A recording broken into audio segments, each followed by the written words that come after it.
سامان سے لدا ہوا ایک بحری جہاز سفر میں تھا کہ تیز ہواؤں کی وجہ سے وہ الٹنے لگا۔ قریب تھا کہ جہاز ڈوب جاتا۔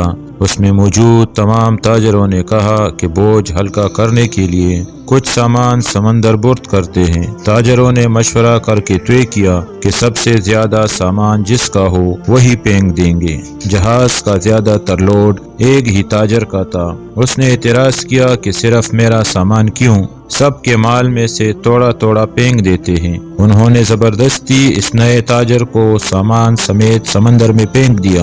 قدرت کی شان کہ سمندر کی موجیں اس کے ساتھ کھیلنے لگی۔ اسے اپنی ہلاکت کا یقین ہو گیا۔ جب ہوش آیا تو کیا دیکھتا ہے کہ لہروں نے اسے ساحل پر پھینک دیا ہے۔ یہ ایک غیر آباد جزیرہ تھا۔ جان بچنے پر اس نے رب کا شکر ادا کیا، اپنی سانسیں بحال کیے، وہاں پڑی لکڑیوں کو جمع کر کے سر چھپانے کے لیے ایک جھونپڑی سی بنائی۔ اگلے روز اسے کچھ خرگوش بھی نظر آئے، ان کا شکار کر کے گزر بسر کرتا رہا۔ ایک دن ایسا ہوا کہ وہ کھانا پکا رہا تھا کہ اس کی جھونپڑی کو آگ لگ گئی۔ اس نے بہت کوشش کی مگر آگ پر قابو نہ پا سکا۔ اس نے زور سے پکارنا شروع کیا، تو نے مجھے سمندر میں پھینک دیا، میرا سارا سامان غرق ہو گیا۔ اب یہی جھونپڑی تھی میری کل کائنات، اسے بھی جلا کر راکھ کر دیا۔ اب میں کیا کروں؟ یہ شکوہ کر کے وہ خالی پیٹ سو گیا۔ صبح جاگا تو عجیب منظر تھا، دیکھا کہ کشتی ساحل پر لگی ہے اور ملاح اسے لینے آئے ہیں۔ اس نے ملاحوں سے پوچھا کہ تمہیں میرے بارے میں کیسے پتا چلا؟ انہوں نے جواب دیا۔ اس سے تاجر حیران رہ گیا۔ ملاحوں نے کہا کہ ہمیں پتا تھا کہ یہ جزیرہ غیر آباد ہے، لیکن دور سے دھواں اٹھتا ہوا نظر آیا تو سمجھے شاید کوئی یہاں پھنسا ہوا ہے جسے بچانا چاہیے، اس لیے ہم تمہارے پاس آئے۔ پھر تاجر نے اپنا پورا قصہ سنایا تو ملاحوں نے یہ کہہ کر اسے مزید حیران کر دیا کہ جس جہاز سے تمہیں سمندر میں پھینکا گیا وہ آگے جا کر غرق ہو گیا۔ یہ سن کر تاجر سجدے میں گر گیا، رب کا شکر ادا کرنے لگا اور کہا کہ پاک ہے وہ ذات جس نے مجھے بچانے کے لیے تاجروں کے ہاتھوں سمندر میں پھینکوایا۔ اپنے بندوں کے بارے میں وہی زیادہ جاننے والا ہے۔ حالات جتنے بھی سخت ہو جائے،